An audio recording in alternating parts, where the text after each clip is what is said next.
Move your filthy cows, you disgusting redneck trash.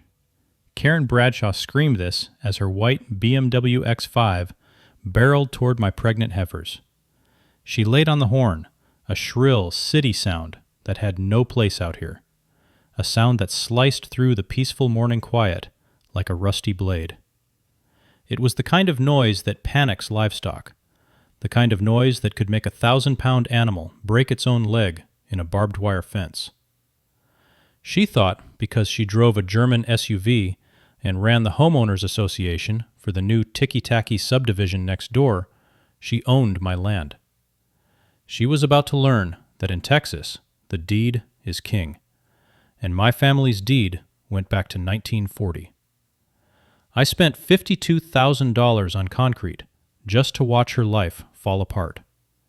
And honestly, watching her world crumble into dust was worth every single penny. It was an investment, you see, an investment in peace and quiet, and a lesson in property law that she'd never forget, not even from the inside of a jail cell. My name is Wyatt McCoy, and this is the story of how I defended Willow Creek Ranch from an HOA tyrant who picked a fight with the wrong man and the wrong piece of Texas dirt.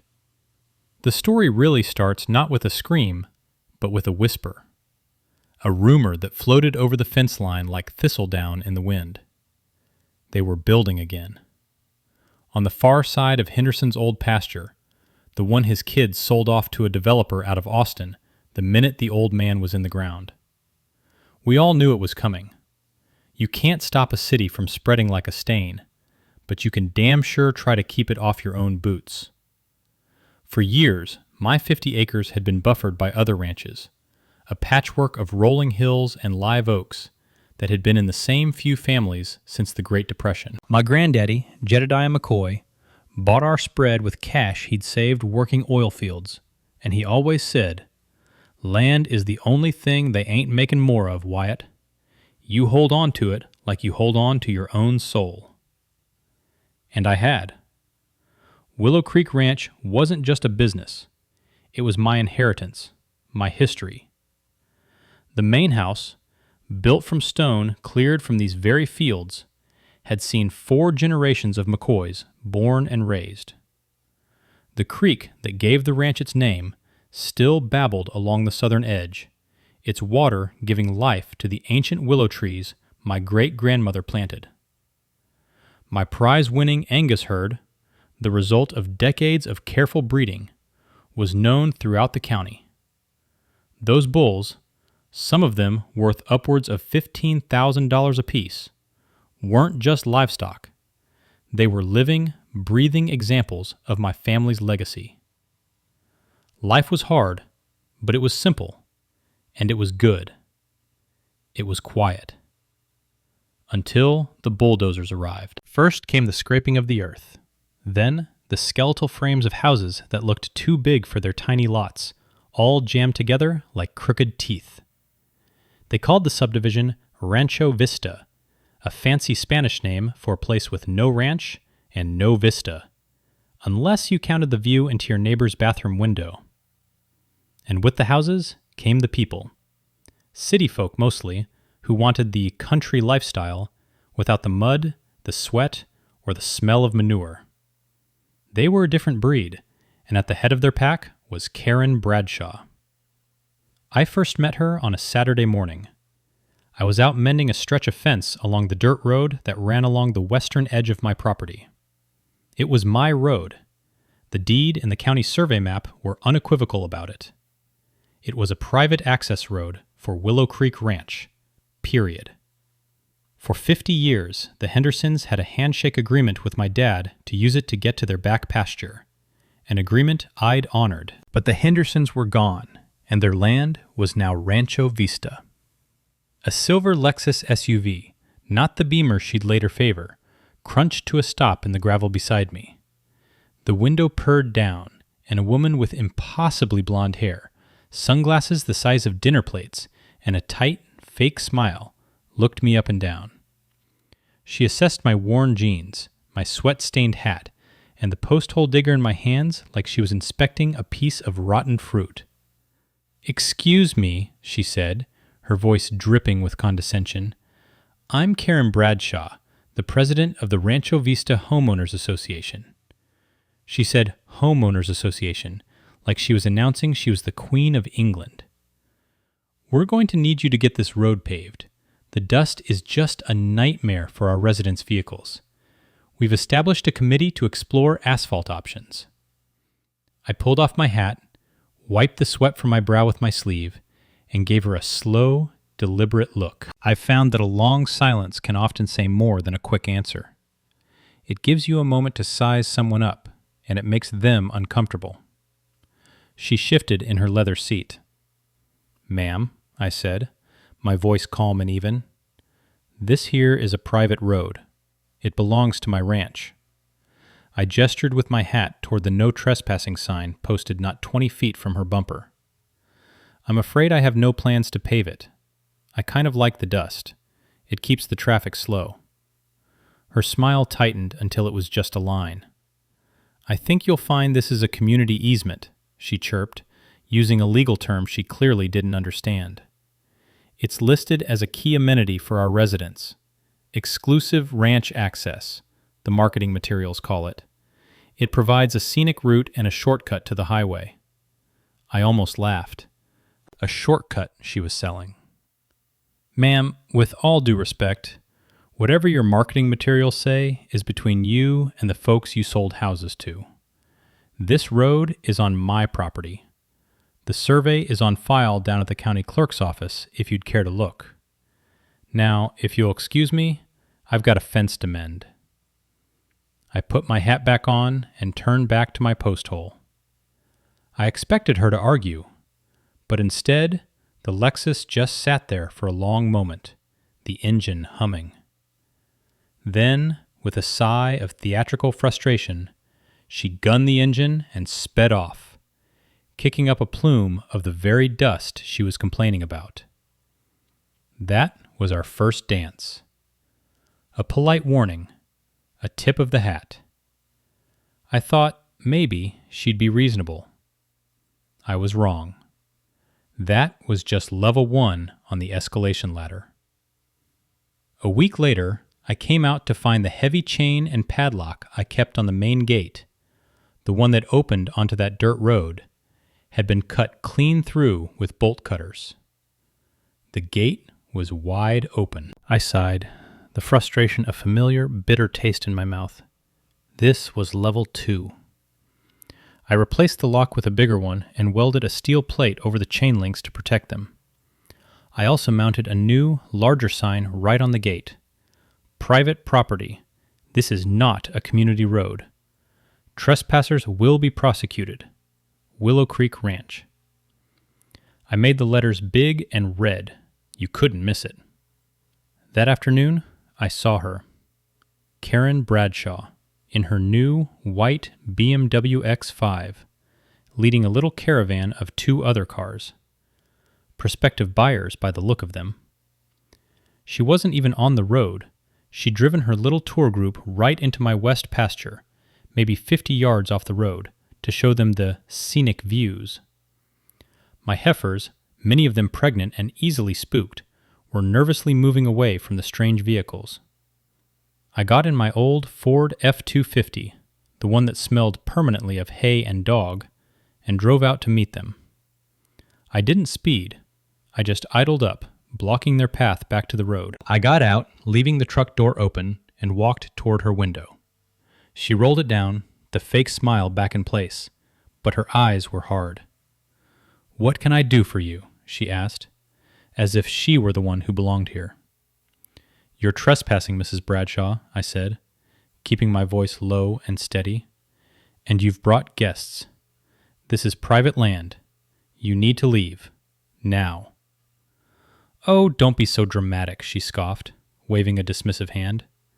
"We're just showing these lovely people the ranch-style ambiance that makes Rancho Vista so special. It's part of the experience." One of the men in the car behind her looked uncomfortable. He was probably a decent fellow who was being sold a bill of goods. "Ma'am," I said, looking past her to him, "this woman is lying to you. This is not community property. You're on a private, working cattle ranch. For your own safety and the safety of my animals, you need to get back in your cars and leave the way you came." Karen's face went from fake polite to furious in a split second. "How dare you? I am trying to conduct a business transaction. You are interfering with a sale." "You're conducting it on my land," I countered. "Get off my property. This is your last polite warning." She stared at me, her jaw clenched. Then she put the BMW in reverse, made a sharp turn that tore up the pasture grass, and led her confused-looking clients away. As she passed my truck, she mouthed a word at me that good mothers tell their children not to use. The invasion was no longer passive. It was active. She wasn't just using my road. She was trying to claim my pasture, too. I knew then that locks and signs weren't going to be enough. This woman wasn't just entitled. She was selling a lie. And my land was the foundation of that lie. The quiet life on Willow Creek Ranch was over. The war had just begun. After that confrontation in the pasture, a strange and unsettling quiet fell over the fence line for about 2 weeks.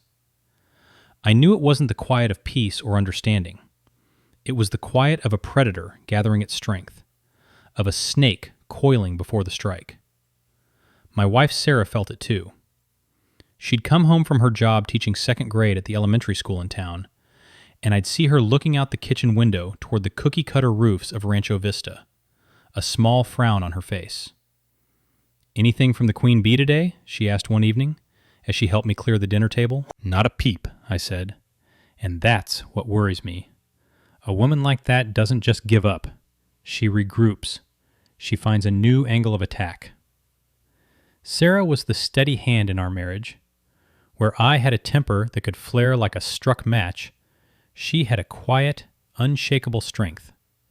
She was the one who worried about the finances, the one who made sure our son's college fund was growing.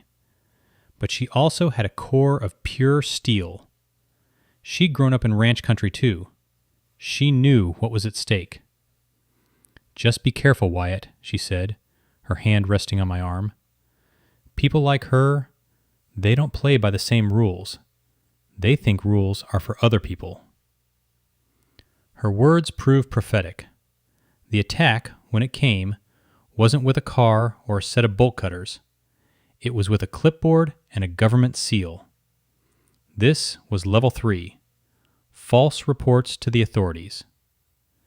The first to arrive was a very serious-looking man in a polo shirt with an EPA logo embroidered on it. He drove a pristine white government sedan, and he looked deeply uncomfortable as he navigated the ruts of my private road. I met him at the gate. He introduced himself as Agent Morris and said he was there to investigate an anonymous complaint about improper disposal of hazardous agricultural waste and cattle runoff contaminating the local watershed. I had to bite the inside of my cheek to keep from laughing. My ranch was one of the most environmentally sound operations in the county. We'd won awards for our land management and water conservation. "Hazardous waste?" I asked, gesturing to the rolling green pasture behind me. "You mean manure? It's a cattle ranch, son. They make that stuff. It's called fertilizer." The agent, to his credit, looked embarrassed. "Sir, I have to follow up on the complaint. It was very specific. It alleged you were dumping chemicals and that your manure lagoons were overflowing into Willow Creek." "Manure lagoons?" I said. "I don't have lagoons. I have a rotational grazing system. The manure is spread naturally by the herd, just like it has been for 1,000 years with the buffalo. As for Willow Creek, it's on the other side of the property, a good mile from here, and it's protected by a 20-foot buffer of natural vegetation that I maintain at my own expense. The water that leaves my property is cleaner than the water that comes onto it." I spent the next 2 hours giving Agent Morris the grand tour. I showed him my soil samples. I showed him the solar-powered well that watered the herd. I walked him down to the creek and showed him the clear, running water and the healthy ecosystem around it. He took his own samples, made his notes, and by the end of it, he was shaking his head. "Mr. McCoy," he said as he prepared to leave, "off the record, this is a textbook harassment complaint. Everything here is not just up to code, it's exemplary. I'll have to file my report, but you won't be hearing from us again. I'm sorry to have wasted your time." "You didn't waste my time," I told him. "The person who made the anonymous call did, and I have a pretty good idea who it was." He just nodded, a flicker of understanding in his eyes, and drove away. 2 days later, it was the county health department. Another anonymous tip. This one claimed my cattle were diseased and were a public health risk. The county vet, a man named Doc Simmons, who had treated my animals for 20 years, had to come out. He spent about 5 minutes looking at my herd, which was lazing contentedly in the afternoon sun. "Wyatt," he said, pushing his hat back on his head, "these are the healthiest looking cows in 3 counties. What in the hell is this about?" I explained about my new neighbor. Doc Simmons spat a stream of tobacco juice onto the ground. "Figured. Some people come out to the country and think it ought to operate like a gated community in the suburbs. They're allergic to reality. I'll file the report. All clear, obviously. Tell Sarah I said hello." Then came the police. A sheriff's deputy, a young guy named Miller who I knew from the feed store, showed up with a grim look on his face. "Wyatt, got a call about animal cruelty. Said you were starving your herd and denying them water." This time, I did laugh, but it was a harsh, angry sound. I pointed to the 1,000-gallon water troughs, full of clean water from the well. I pointed to the lush grass of the pasture. "Look around, Miller. Do these animals look starved to you?" He sighed. "No, sir. They look fat and happy. I gotta write it up, though. You know how it is. The call came from the new HOA president over at Rancho Vista. She's been prolific." "I bet she has," I said, my jaw tight. "Thanks for coming out, Miller. I appreciate you doing your job." Each visit was a disruption. Each one was a small, stinging victory for her, a way to waste my time and cast suspicion on my name. But they were all dead ends. My operation was clean, my animals were healthy, and my record was spotless. She was firing blanks, but the constant sound of the gun was starting to wear on me. I knew this was just a prelude. She was testing my defenses, trying to find a weakness. When the direct assaults failed, she escalated to a new front. This was level 4, the media smear campaign. It happened on a Tuesday night. Sarah and I were finishing up dinner, watching the local 6 o'clock news. And there was her face. Karen Bradshaw, standing in front of the Rancho Vista sign, a look of deep, fraudulent concern etched on her features. The reporter, a young woman who looked like she was fresh out of journalism school, was listening with rapt attention. "Local residents of the new Rancho Vista community are expressing growing concern over the agricultural operation next door," the reporter began, with a graphic over her shoulder that read, "Rancher Dispute." Then they cut to Karen. "We moved here for the peace and tranquility of the country," she said, her voice trembling slightly for the camera. "But we're living in fear. The owner of the neighboring ranch, Wyatt McCoy, has been incredibly hostile. He refuses to maintain the community access road, creating a dust bowl that poses a health risk. And his cattle, they're frequently getting out, posing a danger to our children and our property." I choked on my water. My cattle had never once gotten out. My fences were immaculate.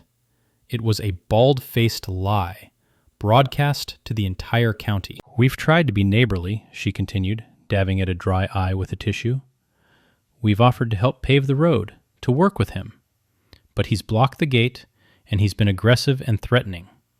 We just want to feel safe in our own homes. Is that too much to ask?" The report cut to some shaky cell phone video she must have taken, showing me on my tractor, looking angry. It was from the day I'd found her giving her illegal pasture tour. They'd edited it to make me look like the aggressor, a menacing figure looming over her pristine BMW. They didn't show her trespassing. They didn't show her screaming at me. They just showed my anger. The county says Mr. McCoy is within his rights, the reporter concluded, but residents here feel they're living next to a ticking time bomb. The segment ended, and the news moved on to a story about a bake sale. I just sat there, my knuckles white on the kitchen table. They had painted me as a villain, a crazy, angry redneck menacing a helpless community of families. Sarah reached over and turned off the television. The silence in the room was heavy. "That woman," she said, her voice dangerously quiet. "She has no shame, no conscience." "She's trying to turn public opinion against me," I said, the rage a hot coal in my gut. "She wants the county to see me as a problem. She wants to pressure them into forcing my hand on that road." "Wyatt," Sarah said, her eyes meeting mine, "you're planning something. I can see it in your face. You've been pushed too far." She didn't sound worried. She sounded resolved.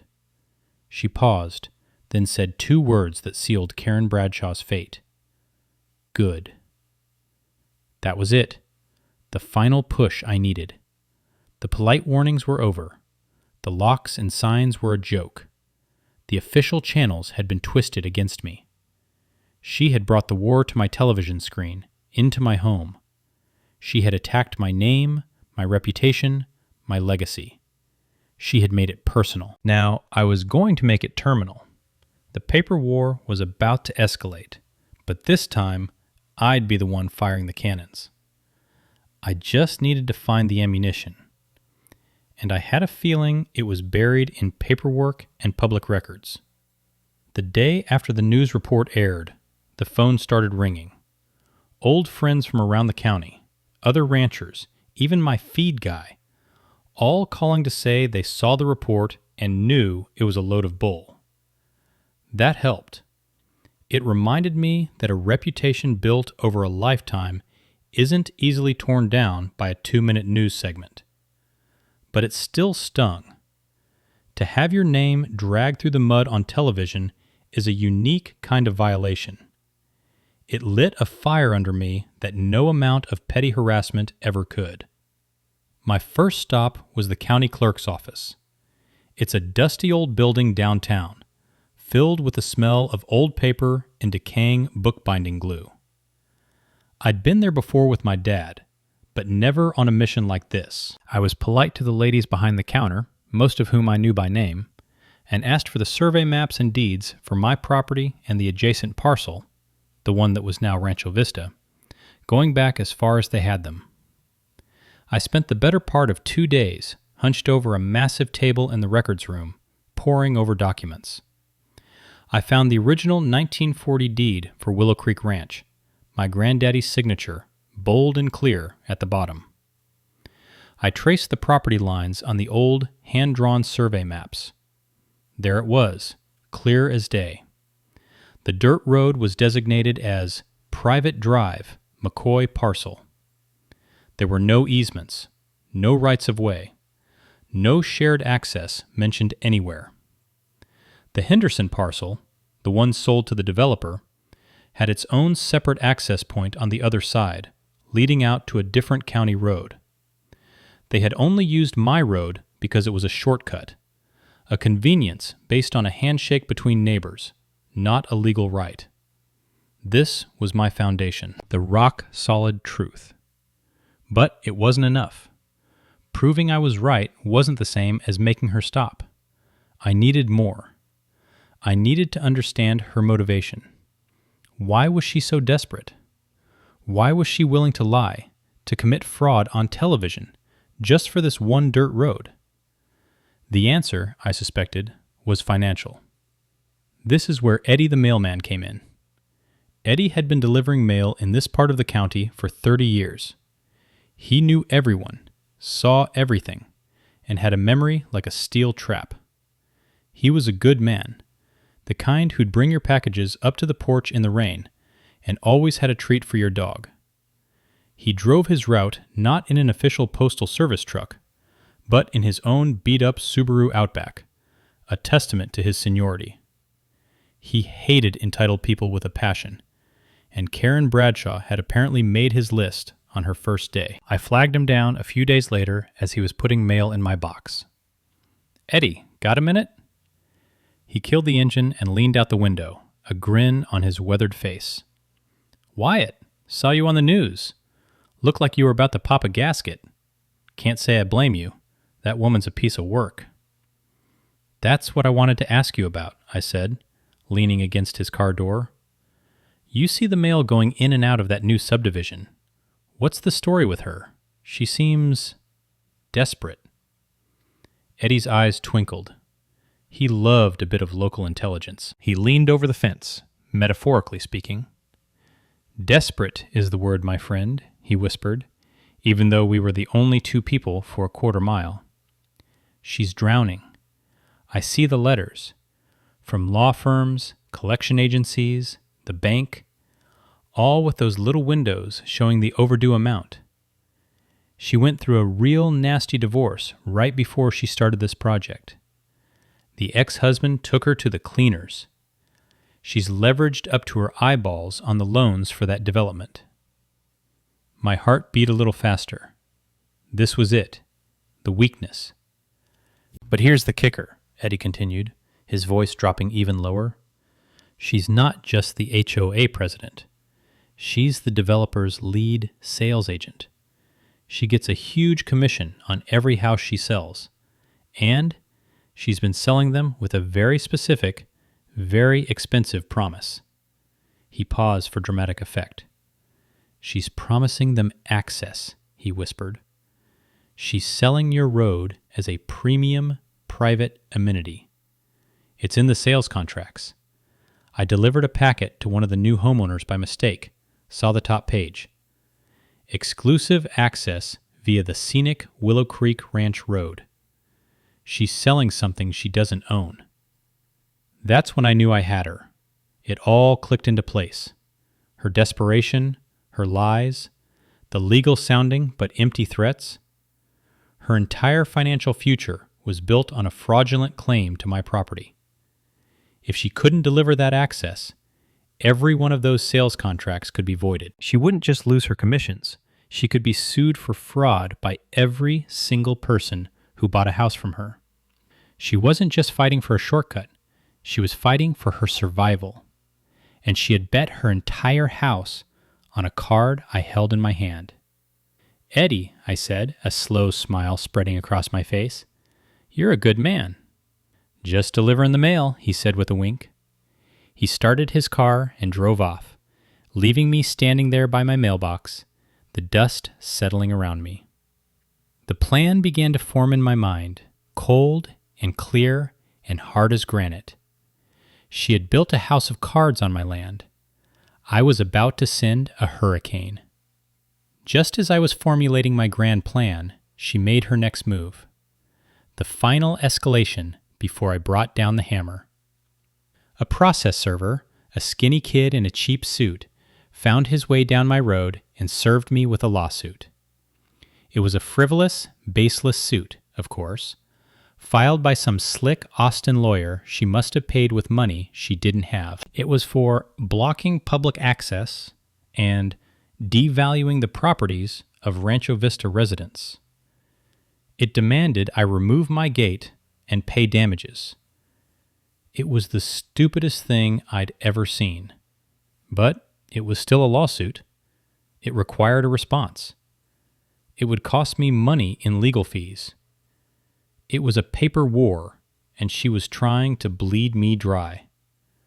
I took the papers, thanked the nervous kid, and immediately called my lawyer, a no-nonsense old bull named Tom Jacoby, who'd handled my family's affairs for 40 years. I explained the whole situation, from the first conversation to the TV report to the lawsuit. I told him what Eddie the mailman had told me. Tom was quiet for a long time on the other end of the line. "Wyatt," he finally said, his voice a low growl, "this woman is a special kind of stupid. She's handed you a gift. This lawsuit opens the door to discovery. We can legally demand her sales contracts, her marketing materials, her communications with the buyers. We can subpoena her financial records. She's just given us the legal authority to prove her fraud." "That's great, Tom," I said, "but I don't want to just win a lawsuit in a year. I want to end this. Now." "Oh, we'll do that too," Tom said, and I could hear the smile in his voice. "But in the meantime, you need to protect your property. She's escalating. You need to escalate your defense. Make it permanent." And that's when the idea, which had been a vague notion of anger, solidified into a concrete plan. Literally, a permanent defense, a barrier she couldn't cut, couldn't drive around, couldn't ignore, an undeniable statement of ownership. I hung up with Tom and walked out onto my back porch, looking out over the land. The sun was setting, painting the sky in shades of orange and purple. The cows were grazing peacefully. This was what I was fighting for. This peace, this legacy. She had used lawyers and reporters and government agencies. She had used lies and deception. I was going to use something simpler, something more honest. I was going to use rebar and concrete. I thought about the cost. A project like this wouldn't be cheap. It would take a significant chunk out of the ranch's savings. Money I kept for emergencies, for buying new bulls, for the lean years. I walked back inside. Sarah was sitting at the table, reading a book, the lawsuit papers next to her. She looked up as I came in. "You talked to Tom," she said. It wasn't a question. "I did," I said. "He thinks we have her dead to rights on fraud, but it'll take time." I paused, then laid it out. "I want to build a wall, Sarah, a real one. A concrete wall 12 feet high along that entire stretch of road, from the county road all the way to the back fence line. Seal it off, permanently." She looked at me, her expression unreadable. I braced for an argument about the cost, about the aggression of it. "How much?" she asked quietly. "I'm guessing $50,000, maybe $60,000, I admitted. "It's a lot. It's the New Bull Fund and then some."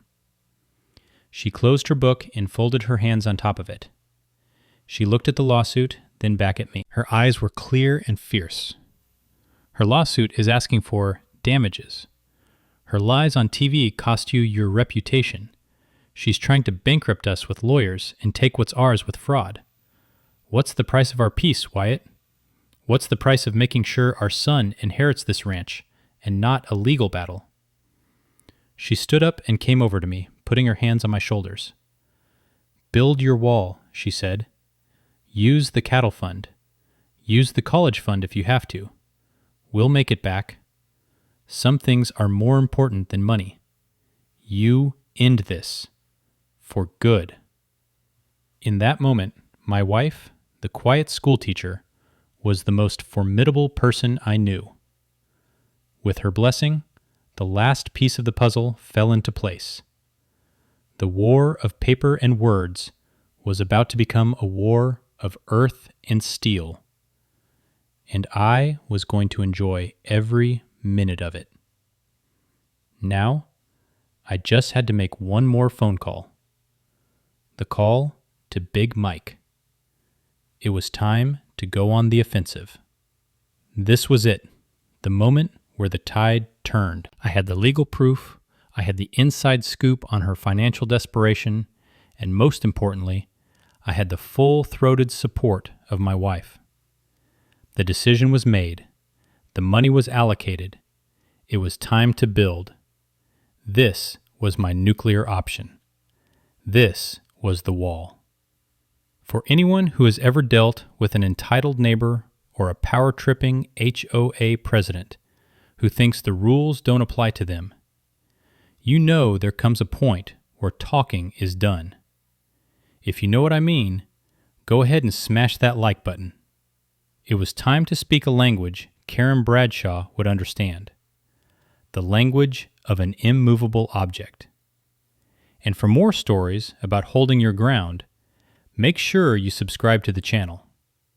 The first phone call I made the next morning was to Big Mike. His real name was Michael Petrovsky, but nobody had called him that in 30 years.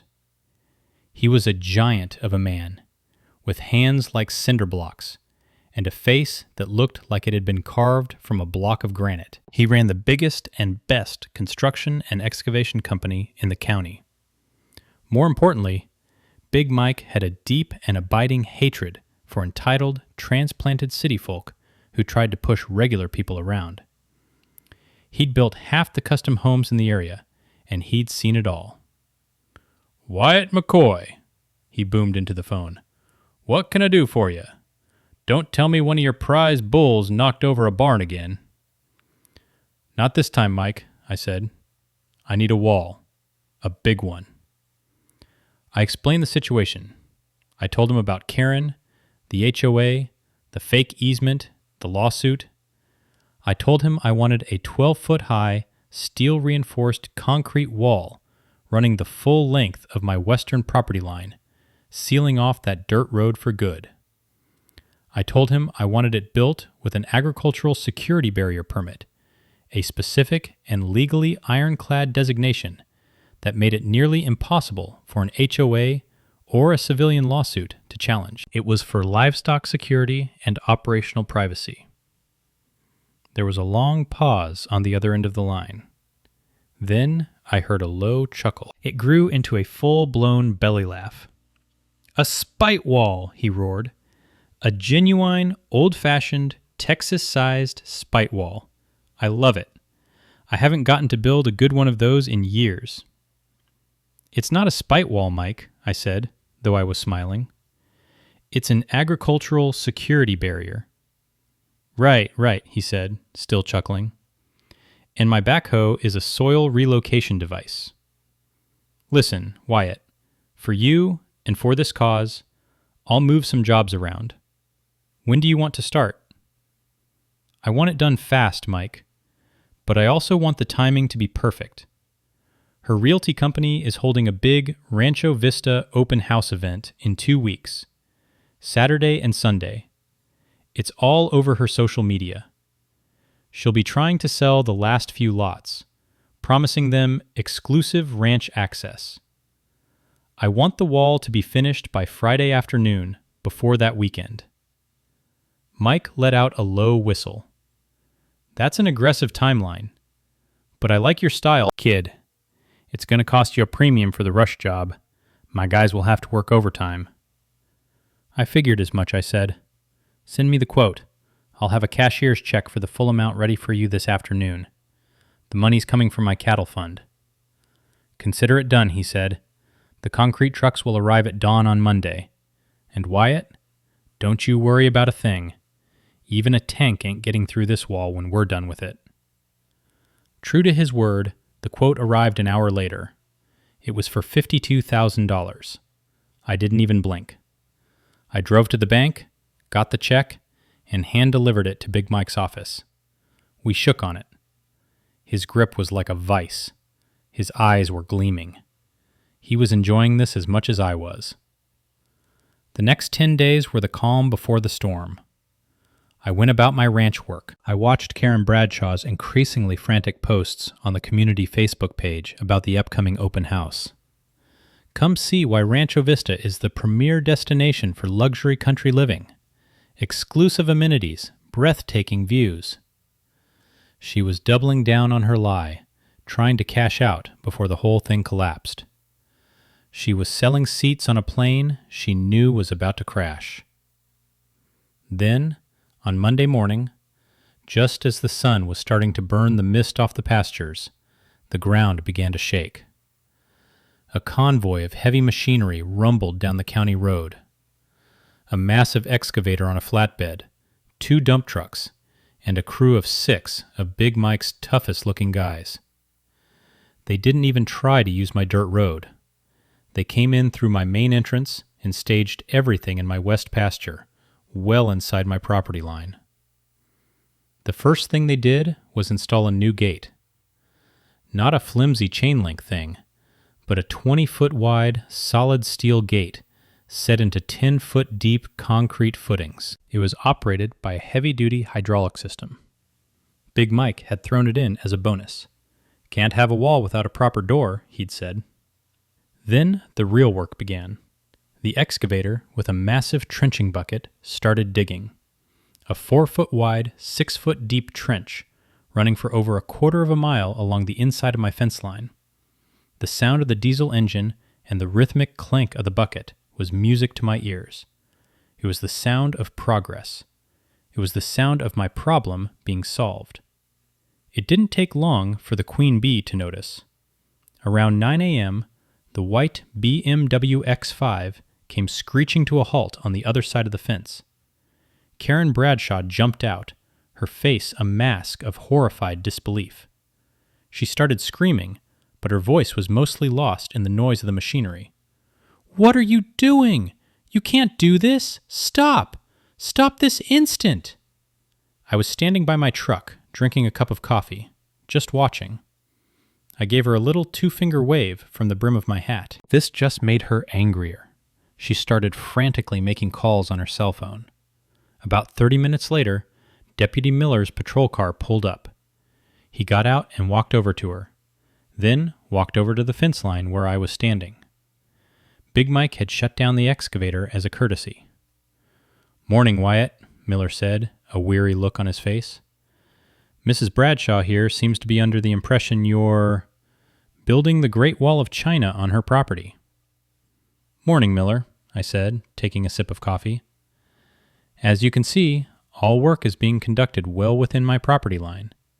Here's a copy of the survey map, and here's a copy of my permit for an agricultural security barrier.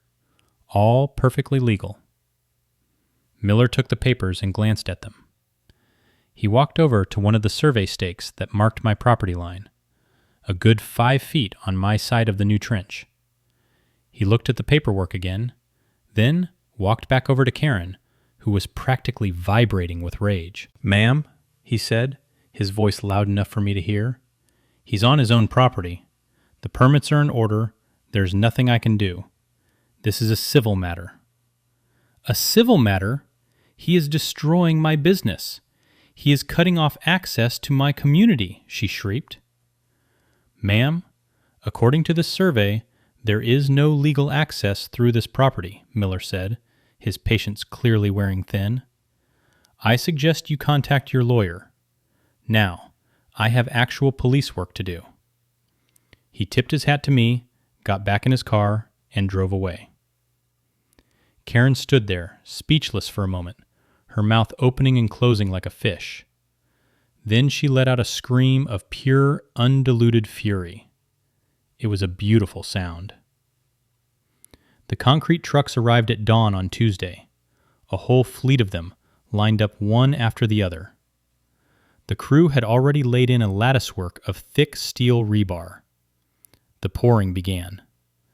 A steady stream of gray sludge filled the trench, swallowing the rebar, forming the foundation of my salvation. By noon, the foundation was poured. By Friday morning, a 12-foot-high, solid, steel-reinforced concrete wall stood where her shortcut used to be. It was stark, brutal, and utterly magnificent.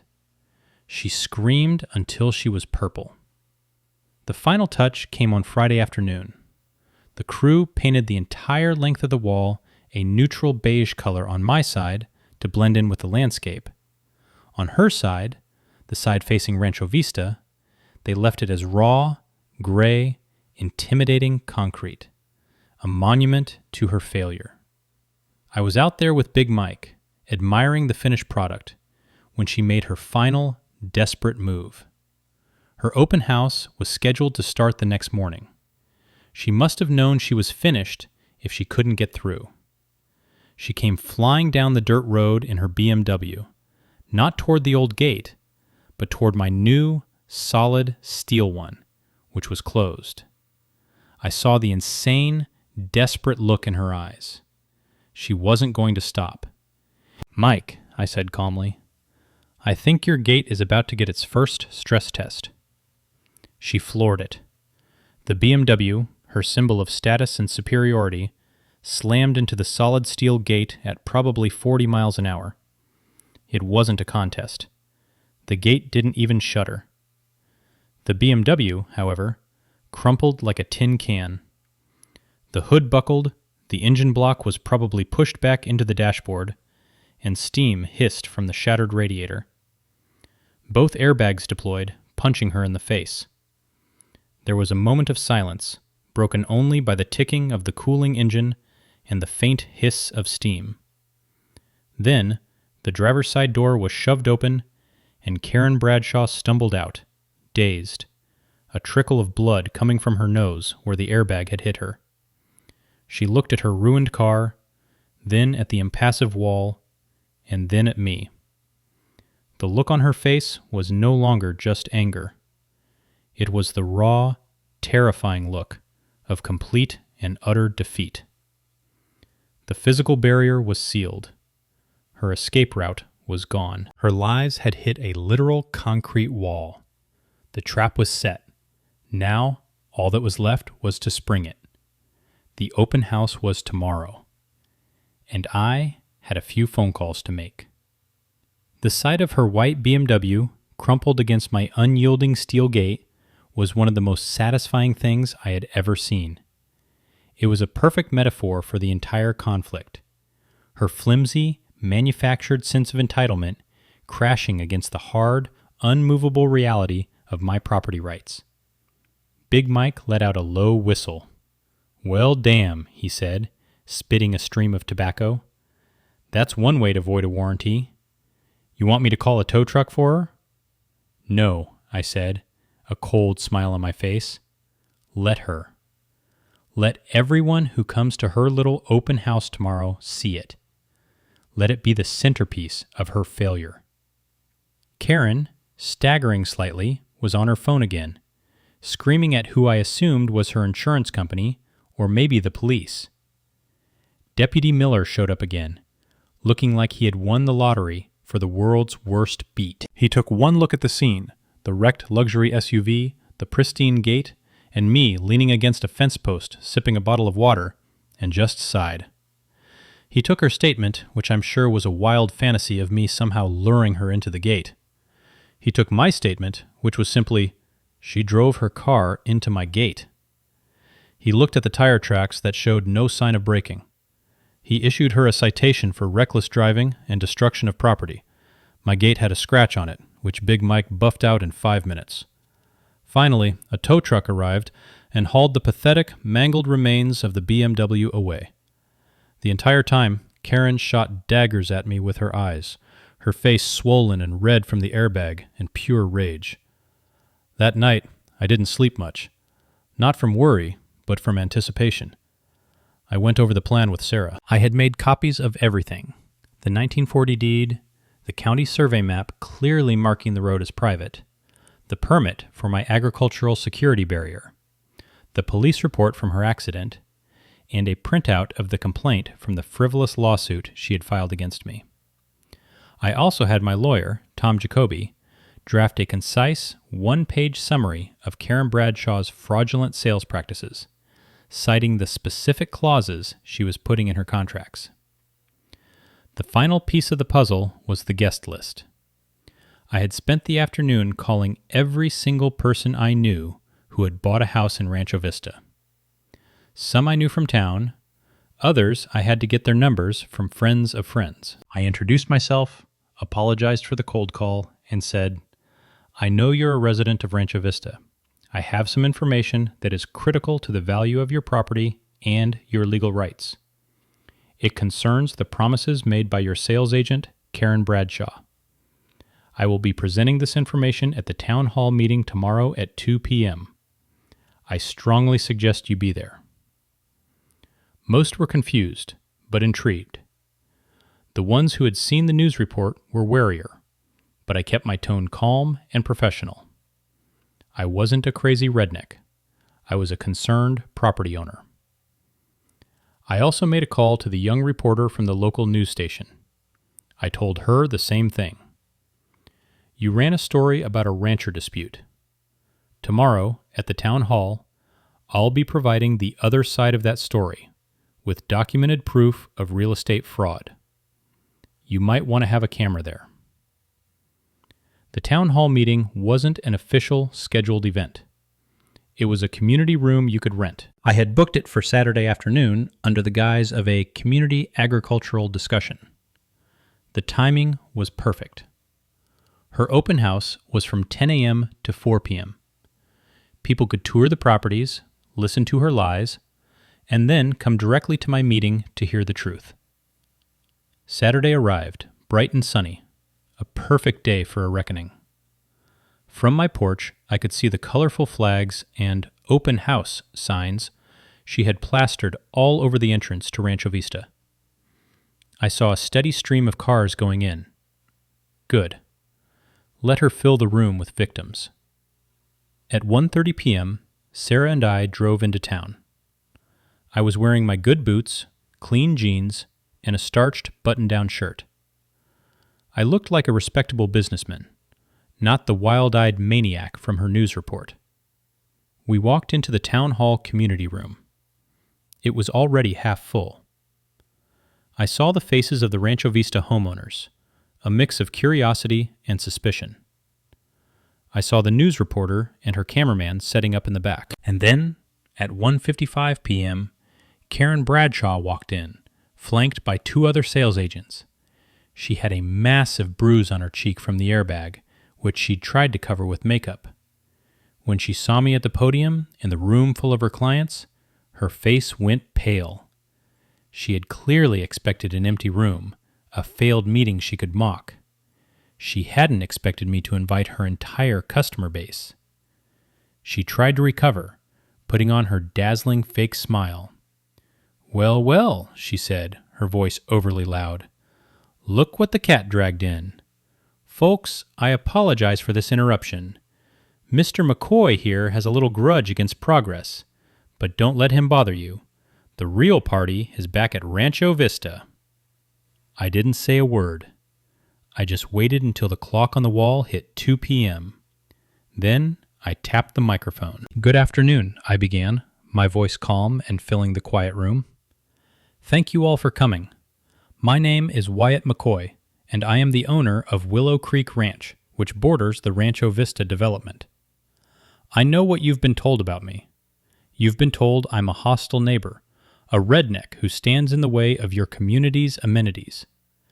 Today, I'm here to provide you with the facts. And I've brought receipts." On a table next to the podium, I had stacks of folders. "Sarah, if you would," I said. My wife, with a calm grace that I admired more than anything, began handing a folder to every homeowner in the room. "In that folder," I continued as Karen watched in horror, "you will find a copy of the official deed to my family's land, dating back to 1940. You will also find the official county survey map. As you can plainly see, the road Mrs. Bradshaw has been calling a community easement is, and always has been, a private drive. There is no ambiguity." A murmur went through the crowd as people opened their folders and saw the clear, undeniable documents. "You have also been sold your homes under a specific promise, the promise of exclusive ranch access. This promise was a material inducement to your purchase. It's a key feature in your sales contracts, a fraudulent one. Mrs. Bradshaw knowingly and intentionally sold you access to a property she does not own and has never had any right to." The murmuring grew louder. One man stood up. "Are you saying the shortcut to the highway isn't part of our neighborhood?" "That is exactly what I'm saying," I replied. "And to make that point perfectly clear, as of yesterday afternoon, that road is permanently inaccessible." I clicked a remote, and the projector behind me lit up with a picture of my brand new 12-foot concrete wall. The room erupted. People were shouting, looking at Karen, who now looked like a cornered animal. "This is slander! Lies!" she shrieked. But her voice was drowned out. I held up a hand for quiet. "It gets worse," I said, my voice dropping. Mrs. Bradshaw is not just an HOA president. She is the lead sales agent, operating under significant personal financial distress from a recent divorce. Her commissions on these fraudulent sales are the only thing keeping her from bankruptcy. She has been using you and your investment to try and solve her own debt crisis. I clicked the projector again. This time it showed a copy of the lawsuit she had filed against me. When I refused to grant her illegal demands, she filed this frivolous lawsuit against me. Then she went on television to slander my name and my business. She filed false reports with the EPA, the health department, and the sheriff's office, all in an attempt to harass me into submission. And yesterday, in a final act of desperation, she intentionally drove her vehicle into my new gate, for which she was issued a police citation. The room was in an uproar. People were on their feet, yelling at Karen, waving their folders. The news camera was rolling, capturing every second of it. "What are we supposed to do?" a woman cried out. "We paid a premium for that access." "You should talk to a lawyer," I said calmly. "Your sales contracts are likely voidable due to fraudulent misrepresentation. You may be entitled to a full refund and damages." Just then, the back doors of the community room opened. 2 uniformed police officers, one of them Deputy Miller, stepped inside. They were followed by a plain-clothed detective. They walked past the stunned crowd, their eyes fixed on one person. The detective approached the podium where Karen stood, frozen in shock. "Karen Bradshaw," he said, his voice calm but firm. "My name is Detective Allen. Several of your clients here," he gestured to the angry homeowners, "have spent the last 10 minutes on the phone with my office. Based on their statements and the evidence provided by Mr. McCoy's lawyer this morning, you're under arrest for felony real estate fraud and grand theft by deception." The handcuffs clicked. The sound was like a gunshot in the suddenly silent room. The cameras flashed. The news reporter was practically hyperventilating with excitement. Karen Bradshaw, the HOA tyrant, the real estate fraudster, was being led out of the room in handcuffs, past the very people she had cheated. She looked at me as they took her past, her eyes filled with a hatred so pure it was almost beautiful. And I just stood there, leaning against the podium next to the picture of my beautiful, expensive wall, and I smiled. The aftermath was swift and total. Karen Bradshaw's arrest was the lead story on the 6 o'clock news that night. The reporter, now armed with the full story and actual evidence, tore her to shreds. My interview, calm and factual, played right after footage of her being put in the back of a squad car. I was no longer the hostile rancher. I was the victim of a sophisticated fraud scheme. Her house of cards didn't just fall, it was obliterated.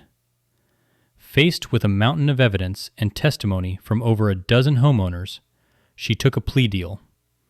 She was convicted of felony fraud and served 18 months in state prison. The court ordered her to pay restitution to her victims, but she had nothing left.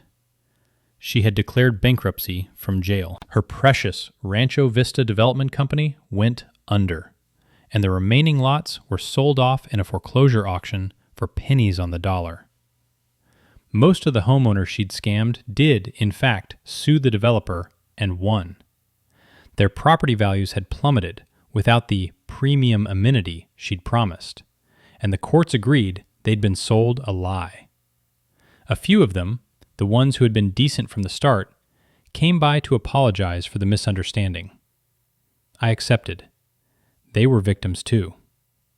A new, much quieter HOA board was formed.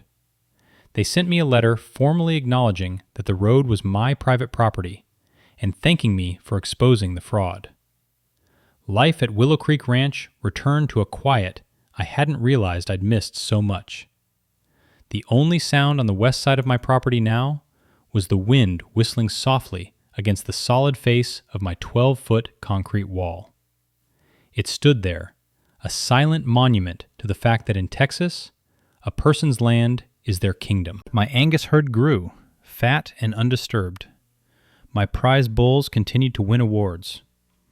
Sarah and I would sometimes sit on the porch in the evening, and she'd look over at the wall, just visible in the setting sun.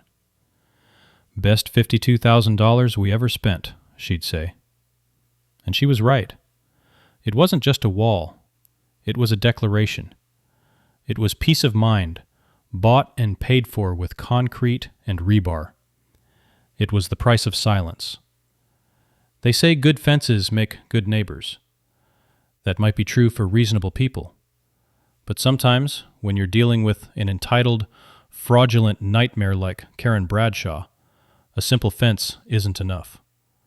Sometimes you need a 12-foot, steel-reinforced, legally untouchable concrete wall to make a felon. And that is how a $52,000 wall saved my ranch and sent a fraudster to jail.